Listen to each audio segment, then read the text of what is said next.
Good afternoon, friends. I am Saket Bansal, and I am a project manager, project management trainer. I train people for PMP and PMIACP certification. And today we are going to talk about velocity. Primarily, we will discuss velocity as a metric, as a concept, and then we will map it to a PMIACP exam because our primary focus for discussing this particular topic is how well we can answer the questions related to velocity in our PMIACP exam. So before I begin, I would like to know the audience. So I have a small poll which will help me to know where all of us stand in our agile journey or in our exposure to for velocity. So just pick an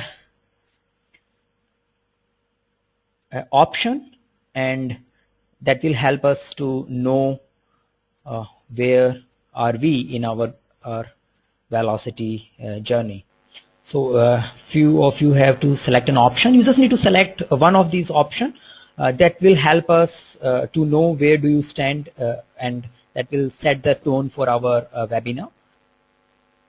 Okay, I close the poll now. I hope most of you have voted, and I share the result. So you can see that most of you are using it for your planning. So that's a good part of it. Most of you would be knowing what is velocity and why do we need it in our agile projects. Some of you have heard about it, and few are very new to this particular concept. So okay, so I will try to cater all the three category of the audience. So this is an agenda for the session. We will talk about what is velocity, why do we need it, and how to find it or how to calculate the velocity, and what all factors affects this particular metric, and why do we need, like what people do with it. Once we know this is our velocity, what all uses, what all we can do with this particular metric. During the session, we will take 2 Q&A breaks. And whenever you get a question, you can just type it in your question box, and I will look at them during the Q&A breaks. So what is velocity? If we talk about just a simple understanding of this particular metric, if this is our selected product backlog item for a given sprint, the velocity is total sum of done items. So for example, for a given sprint, if we have selected 5 work items or a product backlog items, and out of these 5, 4 are done, the sum of these done work items represents the velocity for that particular sprint. So velocity is the sum of the size of all completed product backlog item. Now this particular metric is an output metric, not an outcome metric. So how that makes a difference? When we are talking about velocity, when we are calculating velocity, we are looking amount of work the team has done in a given sprint. The amount of work is getting reflected by the size of work or a story point of work. But this particular metric is not talking about the amount of value the team has generated in that particular sprint. So this is an output metric, not an outcome metric. Why we are talking about it? Because in our governing lesson or in our PMIACP exam framework, we may get a question talking about what type of metrics the metric the velocity is. It's an output metric. So why do we need it? Why do we need to know what is our velocity? Because velocity helps us in predicting the future, in estimating the future. Velocity is a key ingredient which helps us in identifying how many features, stories will be completed in a given time frame, by when we can deliver this particular project or this particular release, and what would be the cost estimate of a given work. Now, since I said it helps us in predicting, the predictions made using an estimated velocity will have some errors. It's not like that it gives us a very definitive answer to all these 3 questions, but it sets a direction, and if we keep adapting the learning which we are exploring sprint by sprint, it can tell us the answers to these 3 questions at a very defined precision level. Now, how do we know? How do we know when we are going to complete? In agile projects or in a scrum projects, we have two items, size and velocity, and we can do most of our release planning, especially which is related to budget and duration, using these two parameters only. The size of our release backlog represent the quantum of work, the amount of work which we have to do in a given release. So if we have a size, for example, of 400 story points as a size of our release backlog, and if we have a velocity of 20, so velocity of 20 means that we expect doing work of 20 story point every iteration. A simple calculation by dividing the size with velocity can give us the duration of our project. Now you may wonder that in a traditional project planning, in order to identify the duration of the project, we need to make a detailed critical path. We need to identify what all dependencies, what type of resource loading we have, and then only we can say that this project will take this much time. How a simple formula can give us the duration of the project. Now in agile projects, in a scrum projects, we expect to have a consistent team size. We have a fixed team size. We expect a linear output. We expect that team would be delivering similar amount of work iteration wise iteration. In practice, they may be slow initially, but after some time, they should start delivering a consistent velocity iteration wise iteration. And the velocity number will take care of all the dependencies, all the productivity, all cross-functional related issues which team may face.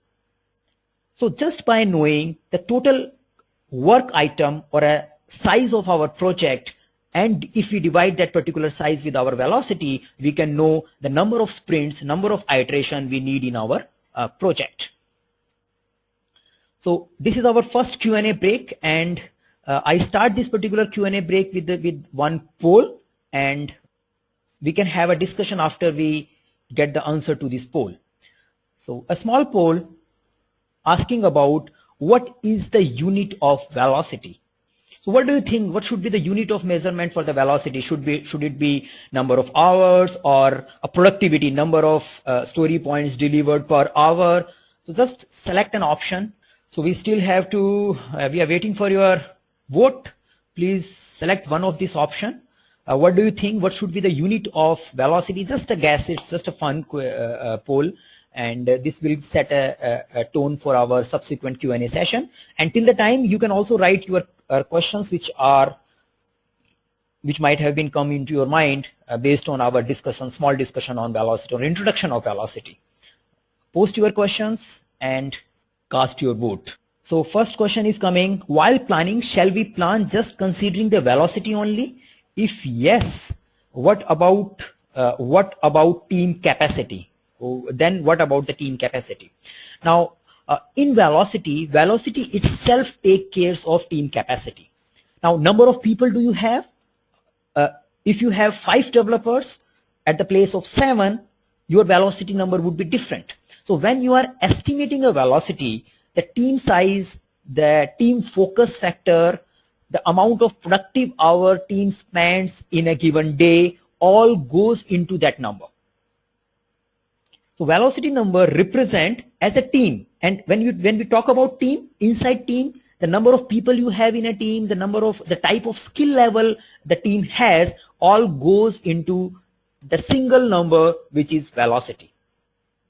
So team capacity, team productivity, team focus, team dynamics, team work hours, organization level overheads, all goes into a number, a velocity. We still wait for a few more votes. Now till the time I take the second question, what is story points? Now story points is a sizing mechanism primarily used in most of the Scrum and Agile projects.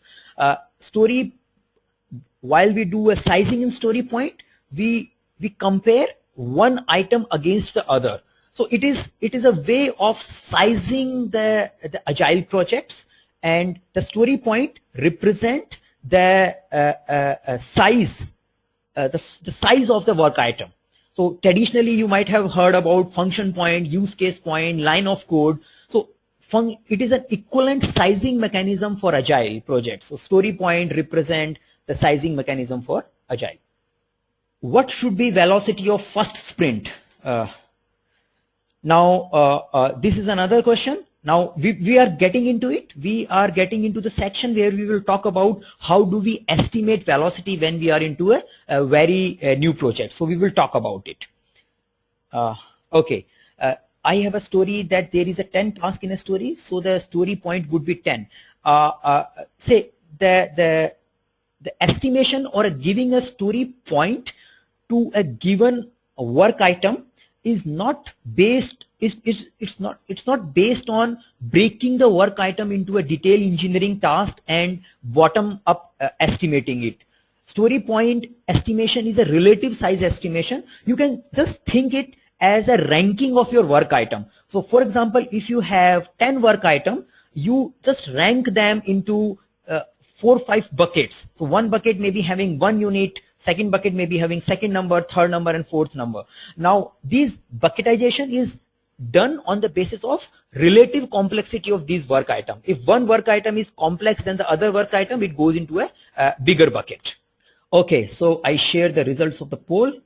Most of you voted that unit of size, story points or ideal days. Some of you think that velocity does not have a unit, and none of you voted for hours per size. That's a good thing. That in generally, when we talk about productivity, like function point productivity, we always say number of function point delivered in an hour, or we say a one function point takes these many hours. So velocity does not talk about that how many hours goes into finishing a one unit of size. Now velocity does have a unit. Since I said that velocity is just a summing up the size of completed work items. So since we are just summing up the size of completed work item, the size of the unit of velocity is unit of size.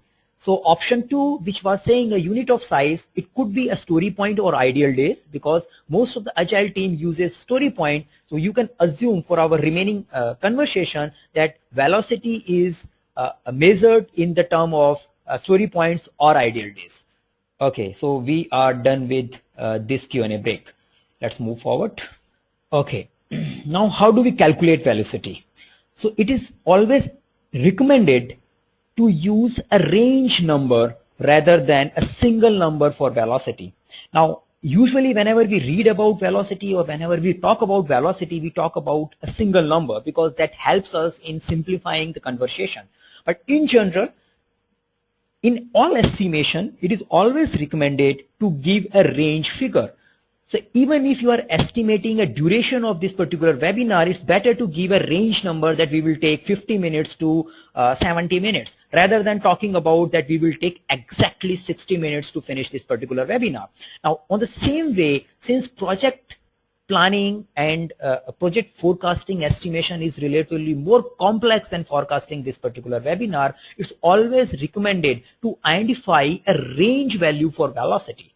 Now, how do you calculate the range? You can use few of your worst velocity and few of your best velocity to identify what would be the expected range for your team for the upcoming sprints. So it is always recommended to use a range for estimating and communicating velocity.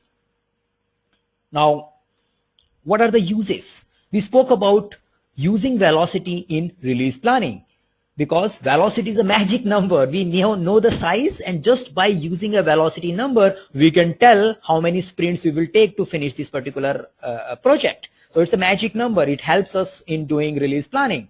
Besides release planning, the velocity is also used as a diagnostic matrix. While doing retrospective, we look at our velocity and identify, is it consistent? Is it stable? Is it showing an uptrend, or it is showing an downtrend? Because trend is important.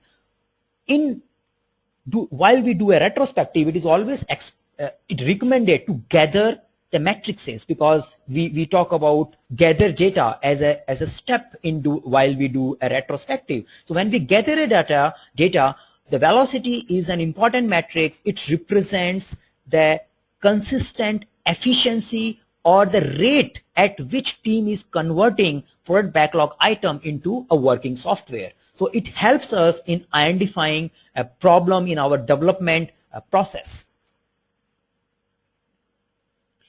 Now, there was a question that how do we estimate velocity, especially if we are talking about a new project. Now, there are three ways of estimating velocity. One is use an historical value. So if you have a team which was working on the previous release and you want to plan the subsequent release of the same project, you can easily use your historical values, because you know that this is how this particular team is working, and this is your product backlog item, and you are already familiar with the sizing used in that particular product backlog. You can use the historical value. Now, if you are starting a new project, you may not have a historical value for the team, because team is also maybe getting composed first time. Then the second option, the second preferred option is that you don't estimate a velocity for a while and you run few iterations. So you says, okay, we will do a release planning, but before we get into a release planning, let us do few iterations and then talk about a velocity number. So if you have a privilege, if you have a flexibility of running few iterations before you project the velocity number, you can use the second option. You can run few iterations and then only declare that when this project is going to finish. But in practice, you may not find both of these options available to you, especially when the company is going new into agile, and traditionally nobody wants to, as an organization, organization does not want to wait for few iterations before they get a visibility about an end date. In that particular case, you need to make a forecast. You need to estimate a velocity. Now, how can you estimate a velocity? You can use various ways. The one possible way is that you do a sprint planning for first one or two iteration. So on the basis of your product backlog, you do a sprint planning. You break those product backlog, the high priority product backlog item, into engineering tasks. You estimate an ideal hours for it, and you identify how much work this team can commit to. Now, by doing a sprint planning, you end up knowing a committed story points or a committed velocity for a given sprint. You can use that particular committed velocity for as a forecasted velocity for your project. And as we said, it's better to do a range. It's better to estimate in a range. You can do an estimation, or you can do a sprint planning for two iterations rather than just one. So by doing a sprint planning, you can identify what all a team can commit to, and on that basis, you can calculate or you can forecast an velocity. The second possible approach, traditionally we have been doing it, is we identify what is our capacity. Like one of the questions we got, that where are we taking care of capacity while calculating velocity. So we identify how much productive hours, how many productive hours do we have in a given sprint, and what is our focus factor, and on that basis and in parallel, we also do an engineering task level breakup for some of the user stories. So rather than doing a complete sprint planning, we identify some sample user stories and convert those sample user stories into an engineering task. So rather than doing the complete sprint planning, we identify a sample of user stories which may vary, which may have a composition from different story point sized user stories, and we identify a number of ideal hours needed for those user stories, and then on the basis of number of ideal hours available, we can estimate that what would be our velocity for upcoming sprints. Now, it is always recommended that it's good to start with an estimated number, but in any estimation, in any project planning, if we don't take care of our new learning, our planning will always fail. So in Agile, especially, it is recommended that as you know your actual velocity, as you run some of your iterations, adapt to it. Take the actual velocity and estimate your upcoming velocity, upcoming iterations velocity based on your actual velocity. It is also called yesterday's weather type of forecast. A lot of time people ask, what is yesterday's weather forecast? So yesterday weather forecast is a simple term which talks about that the tomorrow's weather would be more likely, or today's weather would be more likely similar to the yesterday's weather. So on the basis of our previous sprint iterations sprints velocity, we can project the velocity of upcoming sprints. So these are some of the measures, some of the methods which we can use to forecast a velocity. And if we are doing this forecast in the initial duration of the project, we will have errors in our forecast. And as we get deep into the project, our velocity estimate will improve. And that is where the cone of uncertainty is all about, that we have higher variance in an estimates which we make in the initial stage of the project, and as we get inside the project, as we as we know more about the product, more about the technology, more about the team, our estimates, and if we take care of those inputs in our planning, our estimates will improve. So 2 quick polls and we can take questions. Okay, interesting question.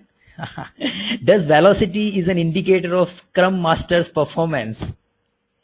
Okay, I should make poll of it. It's an interesting question. I think I should make poll for it, and then we will discuss it. Let me see the another question. At what all time we plan, adjust, adapt velocity? What are the charts through which we discuss? What are the stages, ceremonies, and the audience we should discuss and adapt? Okay, so the question which I feel is talking about that which particular chart we can use to demonstrate our current velocity, and where, in which ceremony, in which particular meeting we should discuss this. Now the chart is velocity chart, which is simple bar chart. It's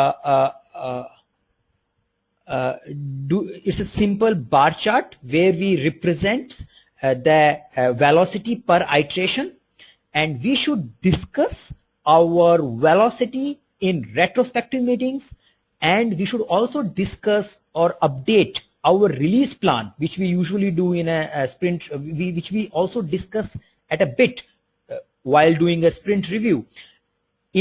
So we should update our release plan using the velocity.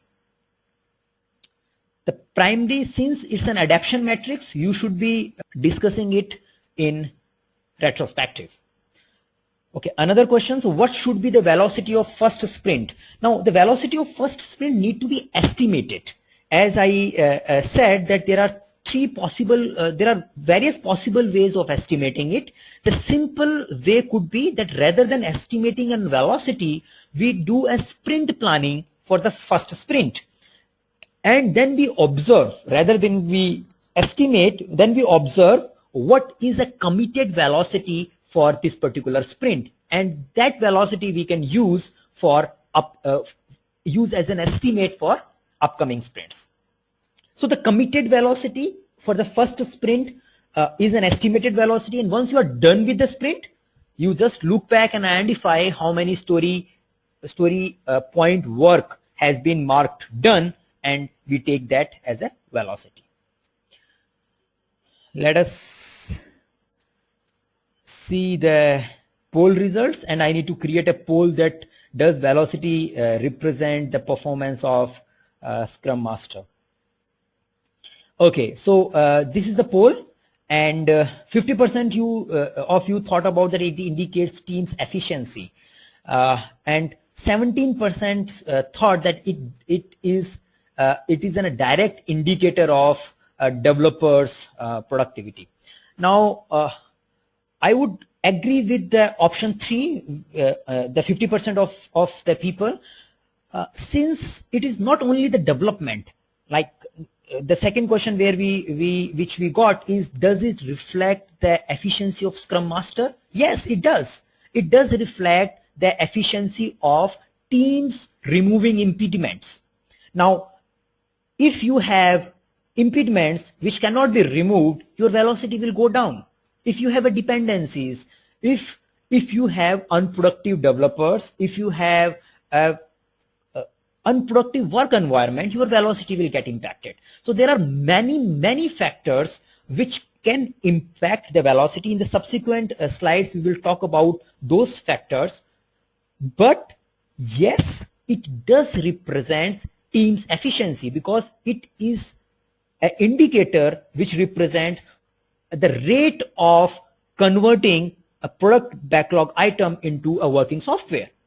So it does indicates the team efficiency. Let me run the second poll. So which of the following could result in unstable velocity? So if you see that your velocity is going up and down very frequently, what could be the possible, which of this is a possible reason of having a sinusoidal velocity? So if you have any question, you can just type it till the time others are casting their vote. And I think we can discuss that does the velocity indicates the Scrum Master performance? I would say yes, it represents the performance of the complete team, and Scrum Master is responsible for creating a productive team. We have a question. Let me take this. So it is saying that should not the answer for the previous poll is that the velocity measures developers' productivity. As I said, velocity is a composition of a mixture of developers' productivity and an environment. For example, your developers are productive, but because of dependencies, you are unable to finish work. You have an impediment, you are waiting for some clarifications from an external team. Your velocity will go down, even if your developers are productive. Yes, if your developers are not productive, then velocity will definitely go down. Low velocity does not necessarily coming from the developer's productivity, but if developer's productivity is low, it will definitely result into low velocity. So it's not like a both way equation. Yes, unproductive developers will result in poor velocity, but poor velocity may not necessarily always means that developers are not productive. Now, what is the reason for answer should be the second item? I could not get this particular text, but the point which I wanted to communicate via that particular poll is that we should not think, it is just the goal of that poll was to generate a thought process that velocity does not always mean only developer. It is a complete team. Yes, developer are the primary discrete effort composition, a constraint effort composition of a team. Everything starts from them, but they are not the only one which can bring the velocity down. There are other factors. Now, the other question, if velocity is coming down, which all artifact will get affected and what action should be taken? So we will talk about this particular thread in a subsequent slides. If you don't get the answer, we can discuss it at the end of the presentation. Is there any other metrics apart from velocity to measure team's productivity? No, actually, but you can create. So it's like by default, velocity represents that team's efficiency, and this is the important metrics which we use for planning our work effect. Now, other metrics like the burn down chart or parking lot chart represents how well you are progressing towards your target. But velocity is a primary metric which represents how well you are converting your product backlog item into running software and how much time will you take to finish this particular release. Okay, let us discuss this particular poll. Okay, this time it is clear. So we have less controversy. So all of you agree that all of the above. Most of you agree that all of the above, because a poor productivity of a developer. So this particular poll is in a way related with the previous poll. In the previous poll, we were making developers the responsible for poor velocity. In this particular poll, we are talking about various factors which can result into sinusoidal or low velocity. For example, the variation in the developer's productivity, high technical debt. So if you have a high amount of technical debt in your product and they are getting accumulated, it takes time to finish a small work. And you may have a problem with your sizing, like if your work items are not sized well, if you have not if your work items are not sized in a proper affinity, it may also result into a sinusoidal velocity. Okay, so a final section of our presentation. Now, velocity, lot of time, like in the previous discussion, we were talking about developers' productivity, teams' efficiency. So should not we use velocity for comparing two teams? Now, it is recommended not to compare velocity of two teams. Why? Because velocity, until unless you have sized the work item in a very uniformed way. Now, we should remind ourselves the sizing done in Agile is relative sizing, and we do not have very defined rule for sizing a work item. For example, like in function point, we have a very defined rule that if you have these many input query, if you have these many elementary process, if you have these many data elements, this will result in this much size. But when we are estimating in story points, we do not have any rule. Team decides how they want to rank the story in various buckets. So team is taking a decision about sizing the work items. Since the size is not consistent between two teams, the complexities are also not consistent between these two teams. So it is always recommended not to compare velocity of two teams. We should use velocity to compare, to diagnose a behavior, a pattern in the same team. But we should not be using velocity to compare the performance of two teams. And this is an important point which you should remember for PMI ACP certification if you want to do it at any given point of time. So from PMI ACP exam point of view, we should remember that we should not be comparing the size of the velocity of two teams. Now, if you have a sinusoidal velocity, now there was a question that how should we represent the velocity? A velocity chart, it's a kind of a bar chart of like this can be used to represent the velocity. It's just a simple bar chart. In every iteration, we are talking about what is our velocity. And if you see a sinusoidal velocity, sometime it is going down, sometime it is going up. There could be various reasons. Now, we spoke about few of the reasons in while discussing in Q&As, the team dynamics, the unresolved impediments, dependencies, availability of resource. For example, two of your key resource takes a leave for 4 or 5 days, your velocity will go down. You have a sizing error, like your stories are not sized in affinity, or you have a big stories. Like if you have stories of big size, and that results a risk of not completing the story, because either you complete the complete story or you lose the credit for the complete big number. So if you have a big items in your product backlog which are not sliced well, it can also result in a sinusoidal velocity, because in a given iteration you are not able to finish it, but in a next iteration, since you are done with you have done a 50% or 60% of the work in a previous iteration, you finish them and you get the credit for it. So the sinusoidal velocity also may be because of the sizing errors. It could be because of the technical depths. So technical depths will usually, like if you are accumulating, if you are running for a particular release and you fix a few things by cutting corners, and that for that particular iteration you get a higher velocity. But since you did many workarounds, the subsequent iteration, either because of those technical debts, since you want to pay them, or you are paying the interest on those technical debts, your velocity will go down. So the shortcuts you take in a given iteration may result into a higher velocity for that particular iteration, but going forward it results into a low velocity. So if you are seeing a variation in velocity or a low velocity, the reason could be many, and these are some of the possible areas which you can investigate into.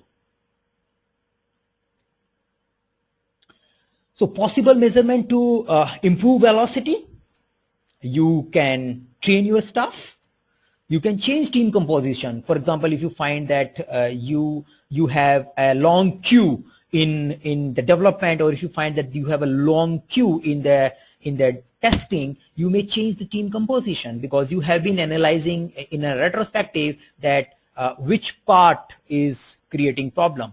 You may decide to pay your technical debt. You see that, okay, this particular module is giving consistent problem because we have accumulated good amount of technical debt. You start, you make a plan, you identify how you want to pay those technical debts. Yes, paying a technical debt may result into a low velocity for some few iterations because you are working to repay your technical debt, but going forward in a long term, it will improve your velocity. You may look at automation, like you identify that a lot of things you are doing manually, you are preparing build manually, or you are testing a good amount of your product using manual testing. So improving or bringing automation in your work can also improve your velocity. So these are the few of the possible factors or pointers which you can use to improve your velocity. But where do you find the real velocity improvement point for your team? In your retrospective meeting. So in your retrospective meeting, you should do a kind of force field analysis where you identify, okay, what all factors are conductive to velocity and what all factors are resistive to velocity. And for your team, you will find a list of conductive factors and list of resistive factors, and you should work on improving further the conductive factors and removing the resistive factors which are resulting into low velocity. Now, from exam point of view, always remember, never use velocity for judging people, judging performance, identifying performance of a given team. Now, while doing a performance appraisal, velocity should not be used to judge the team's productivity.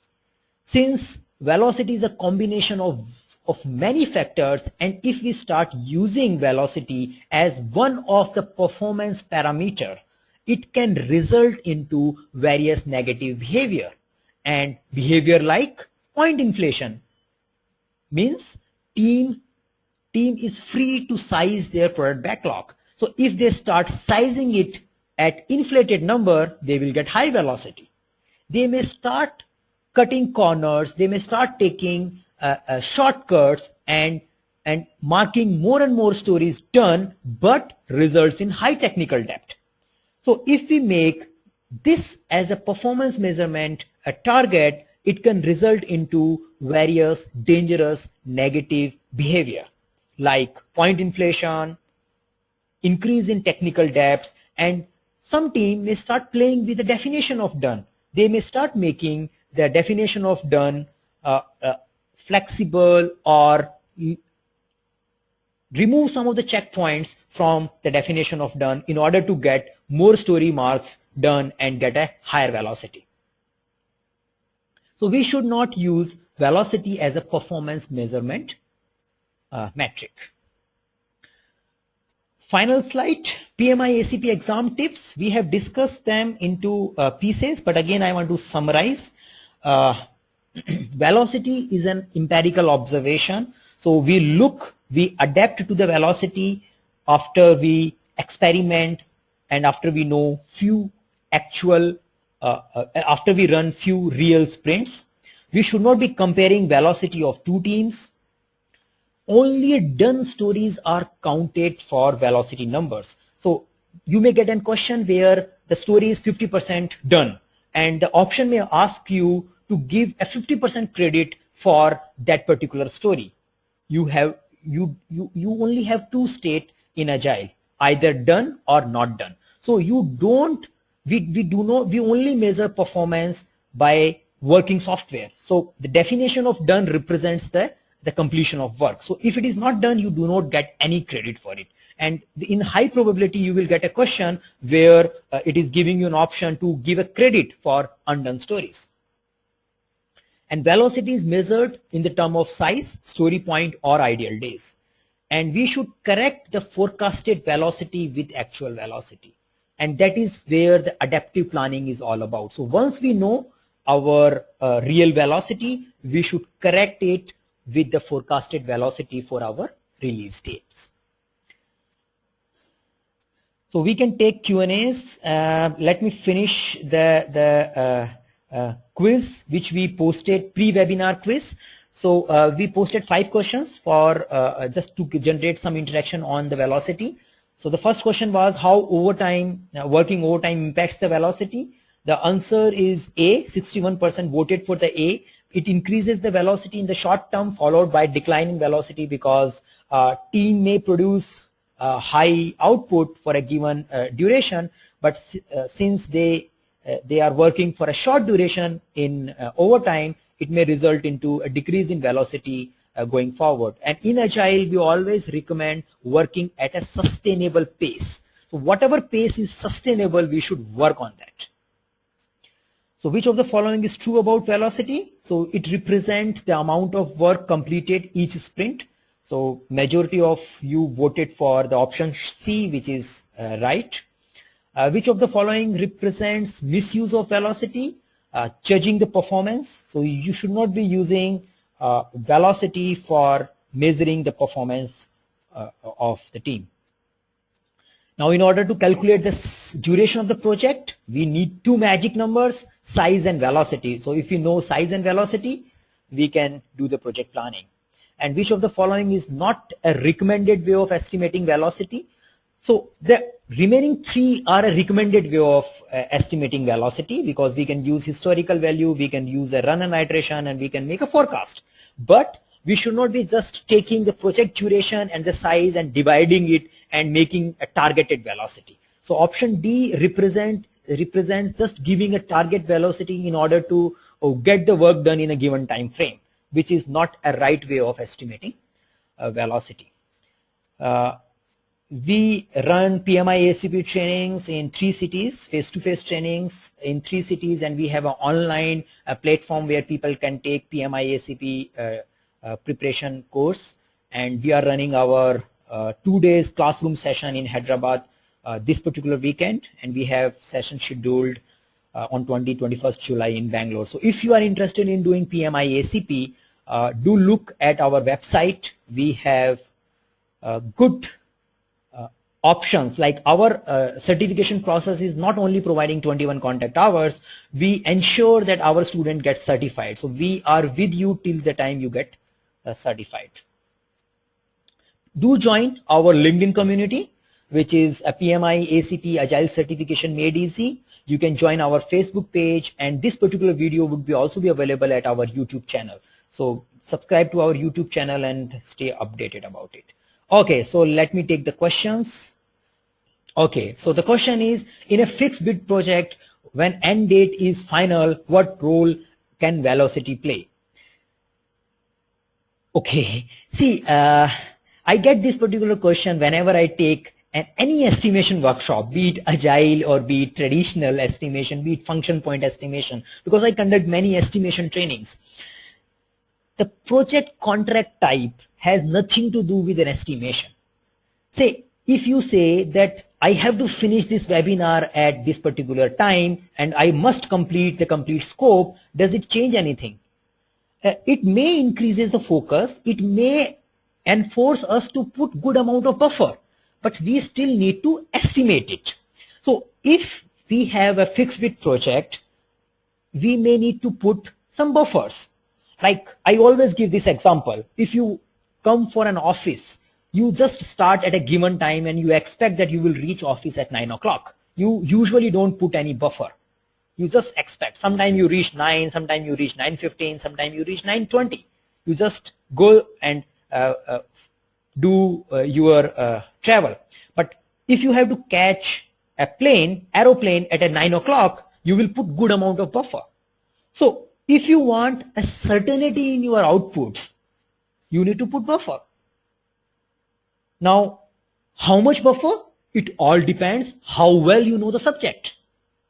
If you have been visiting, if you have been taking flights for a while, every alternate week, you may not put good amount of buffer because you know you have been traveling and you know the maximum variance can be 20-25 minutes. You will only put 20-25 minute buffer. But if you are flying first time, you may put 2-hour buffer.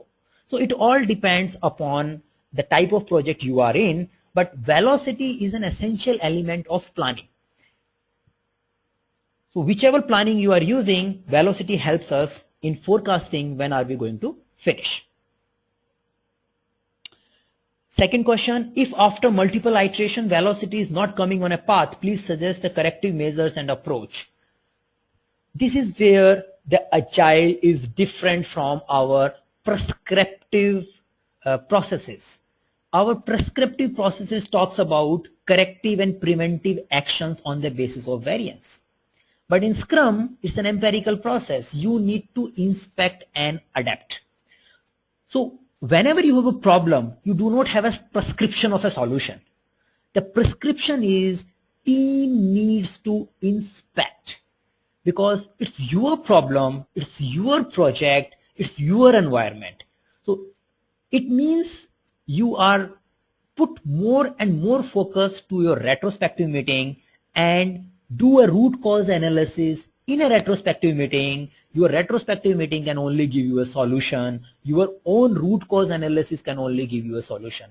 Do a 5-why analysis, do a force field analysis and identify what are the factors which are hampering your progress. So conduct a good retrospective meeting. Use some structure, use some activities and do a good amount of 5-why or force field analysis and identify the problems in your velocity.